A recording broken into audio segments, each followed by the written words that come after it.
Muthenya Umwe Itina wa Seneta wa Kaunti ya Vihiga Godfrey Osotsi Kuvithukiwa ni Mbulili Mukaawani Umwe Kaundini ya Kisumu Ndongoi Kivathukanio Niendee na Kumania Kiko Mutongoi wa chama cha Patriotic Front Dr.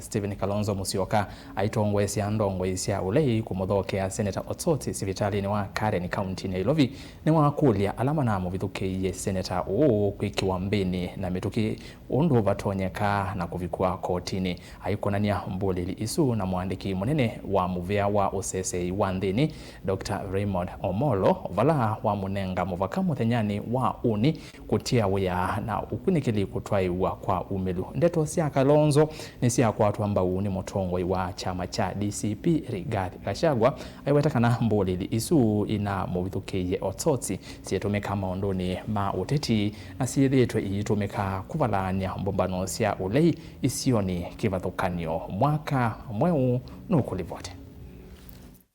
Aitongoesya Ulei Niendee na Kumania Kiko cha Kuvithukiwa kwa Seneta wa Kaundi ya Vihiga Godfrey Osotsi kavindani Kalonzo Mukaawani Umwe musini wa Kisumu. Mutongoi ni Mutongoi wa chama cha Patriotic Front Kalonzo Musyoka Mutongoi yani Muthenya Seneta Osotsi Sivitalini wa Kaundini ya Ilovi na vala wende na ukwata uiti. If we do not embrace the culture of political tolerance, this country will be blown apart. And having seen the clip and having listened to Senator Osotsi, there is absolutely no reason why those individuals who attacked Osotsi would not have been apprehended by now. Aitongoesya ni makulya mivea ya Kwikiwa usesei wa mwene ndi kuikiithia kana Manamuvithukiie Osotsi nimekiwa mbini na kuthakwa kotini na haki ya seneta undi kwatikana na valama makoni amwe maofisa nene silikalini kwa kutumia Mbulili kuvindithia Aitongoesya alame uleana na silikali.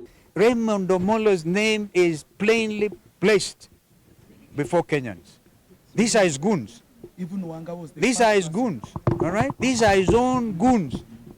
So Raymond Omolo should immediately resign. And those goons have been organized by Raymond Omolo. It cannot be that a PS for internal security charged with the responsibility of maintaining law and order, of taking care of the people of Kenya, is the one who is organizing goons to fight people.